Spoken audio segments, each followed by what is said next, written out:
Recording in progress.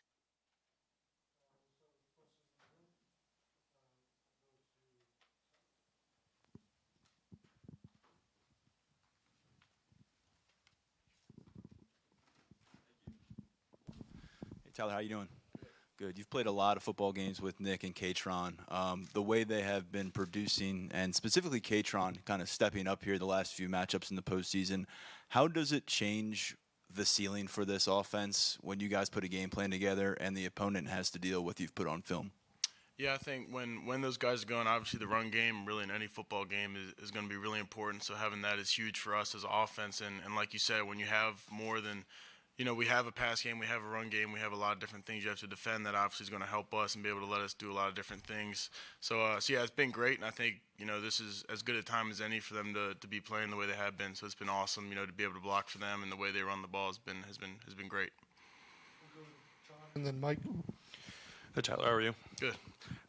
Obviously, I assume you've watched a lot of Notre Dame so far. What has impressed you most about watching them, and what did you see against Georgia specifically that makes their defense impressive? Yeah, I think they do.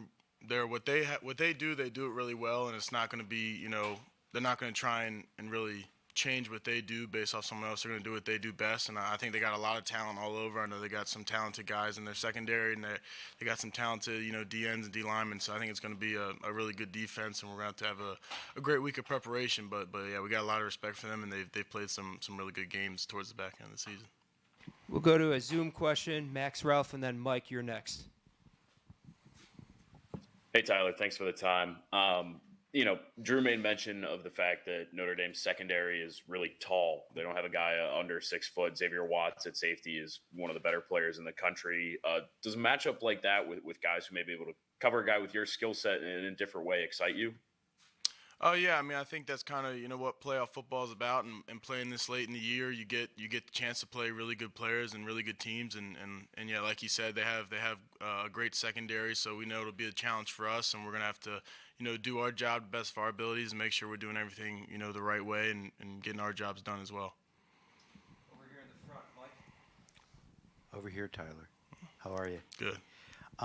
The growth of Drew, what have you seen in his time here, and how has it happened, and what does he do best these days? Yeah, I think really this whole season, just kind of the way he's managed the offense. You've seen his natural ability to play football and make the big throws and stuff like that. But kind of his way to have us all on the same page and kind of be the leader of an offense, which you need out of a quarterback. I think has kind of been his biggest step into this season, and it's been awesome to see. And you kind of see his confidence. You can kind of see it a little bit more now in the field, and I think that's been really big for him and our offense in general. We'll stay on Zoom. Devin Jackson, Philadelphia Inquirer. Hey Tyler, thanks for the time. Wanted to ask, obviously you spend time blocking with offensive linemen. Wanted to ask about Drew Shelton and his development, and being a guy that's come in and replaced Olu, who's gone off to the NFL.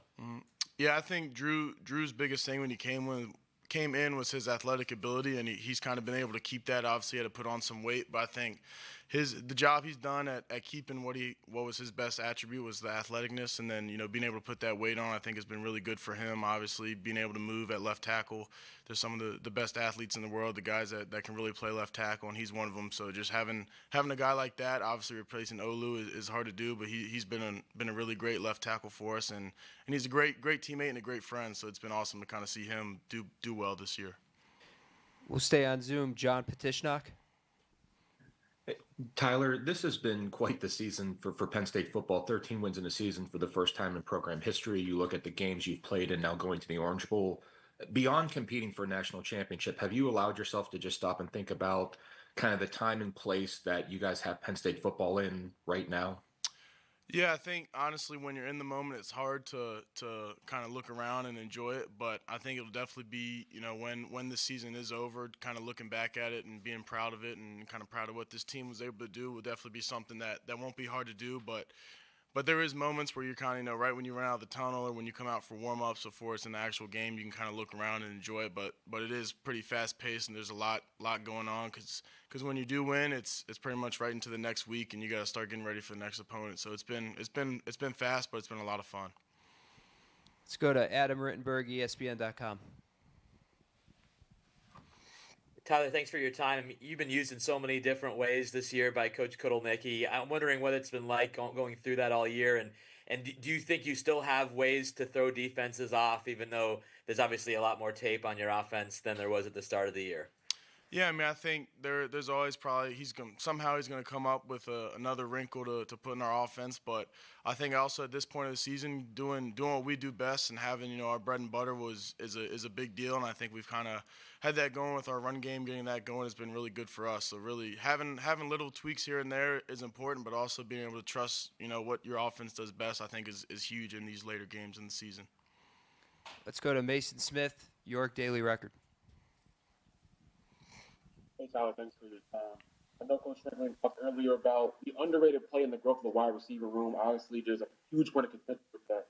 But what do you kind of notice in the room how the wide receivers, yourself, Amari, Trey, all kind of come together to really perform well in the passing game?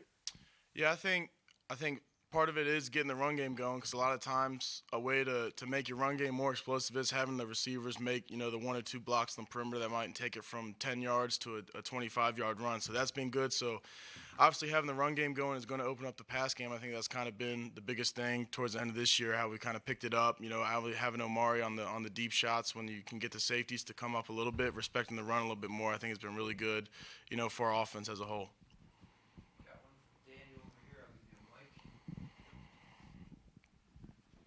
Tyler, you mentioned having Omari and hitting some of those deep shots. I mean, how much does that change opposing defenses when you are able to hit on a couple of those early, like you saw against Boise State? Yeah, I think it's big for us. Obviously, it kind of just helps us stretch the field out more and have more areas that the defense knows they have to defend based off of what guys are capable of. So I think that's going to help us out. Just having more space that they have to be worried about is a big part of offensive football. Being able to spread them out is big. So that's been awesome. Any more? We got John right here. Tyler, how have you seen Amari grow off the field since he got here? Yeah, I think he's been a similar guy. He's kind of a laid back guy. He's not, you might not notice him when he walks in the room. He's not gonna. Yeah, see, I didn't even notice him standing in the room over here. But yeah, he's been awesome. He's kind of been the same guy even through the ups and downs. So it's been fun to kind of see him pick it up and get some recognition towards the end of the year. But yeah, that's a prime example of it right there. Got 2 more, Tyler and then T-Frank. Tyler, James a little while ago told us that Nick has a decision to make about his future. He says they hope he's back in 2025, but if he moves on, they're going to do the best they can to get him drafted as high as possible. You had a similar decision last year, last December. What was the feedback like from Penn State when you're working your way through that? And ultimately, how did they fulfill some of the promises or some of the path that they laid out for you last winter, this year? Yeah, I think when I was in that situation, it wasn't necessarily them like trying to pull me away from one decision or the other. It was just them giving their side of the story, and then they'd also show me all the benefits if I decided to make a different decision than I did. So I think that's kind of what they do well. Is it's not we don't want you to do this. It's more this is what this would look like. This is what this would look like, and it's really up to that person and what's best for them to make the decision. But yeah, I mean they've been great, and I think. There's no right answer in those situations for a lot of guys, and I feel like I was kind of in a similar situation where it would have been good if I decided to leave or good if I came back. So it's really up to the person, but they're great with it, and they're going to take care of you either way. So it's been good. Tyler, how you doing? Good. PFF says that you've caught 61% of your contested catches this year, which is a really impressive number. And I always think back to, I think it was your first touchdown against Rutgers back in 2021. It just seems like it's been a natural skill for you throughout the years. So how do you develop something like that? And what do you credit to in that moment of having to make a catch with somebody, right there on top of you when you're trying to do it? I'd say kind of the natural part of it, I would give credit to the playing multiple sports and playing basketball and baseball as well as football, kind of having different hand-eye coordinations with different types of catches, basketball going up where it's a rebound, alley-oop, stuff like that. And I think a big part of it also goes to the way we practice and the situation. Coach Franklin puts us in during practice where we got one-on-one red zone reps in front of the whole team and everybody's watching and you got to go up and make a play and in front of everybody. It's probably more nerve-wracking doing it in there amongst your peers than when you're in a stadium filled with a bunch of people. So I think that kind of is a credit to him and the way he runs our program and kind of how we go after each other every day in practice. Thanks, Tyler. Thank you. Recording stopped.